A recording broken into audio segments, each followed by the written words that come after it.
உண்மையான திட்டங்கள்லாம் உளுந்தூர்பேட்டைக்கு தேவையான திட்டங்களை கொண்டு வந்து உங்க ஆட்சியில வேணுன்றதை செய்யுங்க. உங்க முதலமைச்சர் விஜய் என்ற அவர் பேரை போடுங்க, நல்ல பெருசா லைட் செட்டிங்கோட போட்டு வைங்க. வலைதள நண்பர்களுக்கு வணக்கம். உளுந்தூர்பேட்டையில திமுக தாவிக மோதல் அப்படின்ற ஒரு செய்தி பார்த்திருக்கோம்.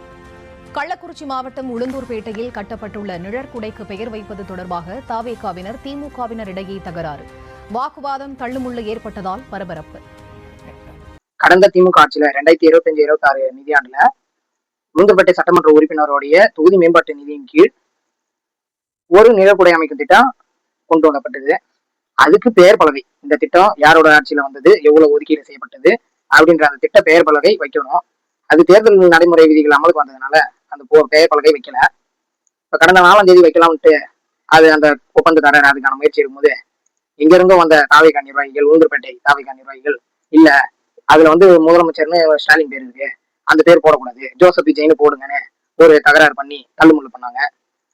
நான் ஒண்ணு கேக்குறேன், அந்த நிதியாண்டுல கொண்டு வரப்பட்ட அந்த சட்டமன்ற உறுப்பினர் பேர் தான் இருக்கு. ஏஜே மணிகண்ணன் 2021 ஜெயிச்ச சட்டமன்ற உறுப்பினர் பேர் தான் இருக்கு, அந்த பேரை மாத்தல. தற்போதைய சட்டமன்ற உறுப்பினரான ஜிஆர் வசந்தவேல் பேர் கூட இல்ல. இதையே யோசிக்காம நீங்க ஜோசப் விஜய் போடுங்க, ஜோசப் விஜய் போடுங்கன்னு சொல்றீங்க. இது எந்த விதத்துல நியாயம்? உங்களுடைய முதலமைச்சருடைய பெயர் பலகை போடணும்னா உங்க இப்போ வந்திருக்கக்கூடிய 26, 27 மேல வரக்கூடிய இந்த நிதியாண்டுல நீங்க புதிய திட்டங்களை உங்க முதலமைச்சர் ஆர்டர் போடட்டும். அந்த திட்டங்களுக்கும் உங்க முதலமைச்சர் பேரை வைங்க. யார் வேணும்னு சொன்னா?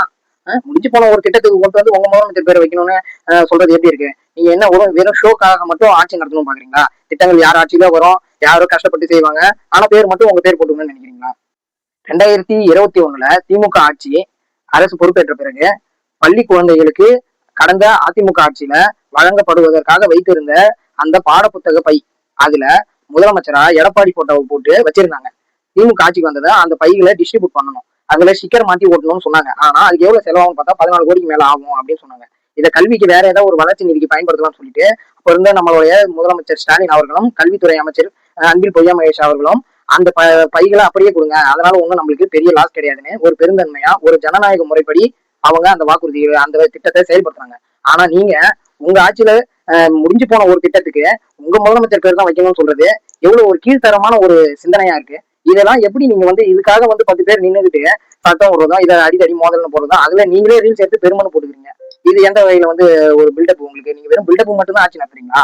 உண்மையான திட்டங்கள்லாம் உளுந்தூர்பேட்டைக்கு தேவையான திட்டங்களை கொண்டு வந்து உங்க ஆட்சியில வேணுன்றதை செய்யுங்க. உங்க முதலமைச்சர் விஜய் என்ற அவர் பேரை போடுங்க, நல்ல பெருசா லைட் செட்டிங்கோட போட்டு வைங்க. எந்த பேருந்து நிலையத்துக்கு கூடுதல் நிதி ஒதுக்கி கட்டி அதுல முதலமைச்சருடைய பேரை போடுங்க. இல்ல வேற என்னென்ன திட்டங்கள் புதுசா இந்த உளுந்தூர்பேட்டையை கொண்டு வருமோ அதோட வளர்ச்சி திட்டங்கள் இதுக்கு மேல கொண்டு வந்து செய்யுங்க. முடிஞ்சு போன திட்டத்துக்கு போயிட்டு உங்க முதலமைச்சர் பேரை போடுங்கன்னு 10 பேர் ஒண்ணு இருந்துகிட்டு கொஞ்சமாவது நாலேஜ்னு ஒண்ணு இருக்கா? நாலேஜ்னு ஒண்ணு இருந்தா இந்த மாதிரி கீழ்த்தரமான விஷயங்கள் செய்வீங்களா? அதெல்லாம் மாத்திக்கிங்க. மாத்திக்கிட்டு ஒரு ஆட்சி எப்படி நடத்தணும்ன்றத தெரிஞ்சுக்கிங்க. அதுக்கேற்ற பக்குவமான பாதையில பயணம் பண்ணுங்க. நீங்க உங்க 10 பேருடைய ஒரு வீம்புக்காக இன்னும் ஒரு 100 பேரை கூப்பிட்டு வந்து சண்டையை மோதல் உண்டாக்கி அதுல 10 பேர் அடித்தடியாகி மண்டை உடஞ்சி பப்ளிக் நியூசன்ஸ் கேஸ் வரும், ஒருத்தவங்களுக்கு இண்டிவிஜுவல் பிரச்சனை வரும். தனிப்பட்ட மோட்டிவா நீங்க உருவாக்காதீங்க. இளைஞர்களே, ஒன்றை நல்லா புரிஞ்சு கொள்ளுங்க. நம்ம எல்லாரும் வளர்ச்சிக்காக தான் பயன்படுத்தணும். நம்ம சமுதாய வளர்ச்சிக்காகவும், நம்ம சமுதாயத்தில் இருக்கக்கூடிய குழந்தைகள் இளைஞர்களுடைய வளர்ச்சிக்காகவும், நம்ம தமிழ்நாட்டோட வளர்ச்சிக்காகவும், நம்ம தேசத்தோடைய இந்தியாவுடைய வளர்ச்சிக்காகவும் தான் போராடணும். இந்த மாதிரி தேவையில்லாத விஷயங்களுக்கு போயிட்டு கும்பல் சேர்த்துக்கிட்டு நின்றுட்டு அடிச்சுக்கிட்டு இதனால பாதிக்கப்படக்கூடிய பட்டியலின மக்களும் தாழ்த்தப்பட்ட மக்களும் சிந்திக்க வேண்டிய விஷயம் இது. இந்த மாதிரி தேவையில்லாத விஷயத்துக்குலாம் போய் மல்லு கட்டிட்டு நின்றுட்டு இருந்தீங்கன்னா நாளைக்கு எல்லா பாதிப்பும் நம்மளுக்கு தான் சேரும். நம்ம அந்த பாதிப்பை ஃபேஸ் பண்றதுக்கு யாரும் வரமாட்டாங்க. எது நம்மளுக்கு தேவை, எது நம்மளுக்கு தேவையில்லைன்ற ஒரு பகுத்தறிவு சிந்தனையோட செயல்படுங்க. எல்லாரும் கூப்பிட்டாங்கன்னு கூட்டத்துல போய் நின்றுட்டு தாண்டோன்னு கத்துறது அரசியல் கிடையாது. பகுத்தறிவு சிந்தனை வேணும். எது சரி எது தப்புன்ற ஒரு சிந்தனை இருந்தா மட்டும்தான் நம்மளால அதுல பயணிக்க முடியும். இல்லைன்னா கூட்டத்துல ஓடக்கூடிய மந்தை ஆடுகளை நம்மளை பயன்படுத்தி பலி கொடுத்துட்டு போயிட்டே இருப்பாங்க. தனிமையா சிந்திங்க, சிறப்பா செயல்படுங்க. அதுதான் அரசியலுக்கு சரியானது.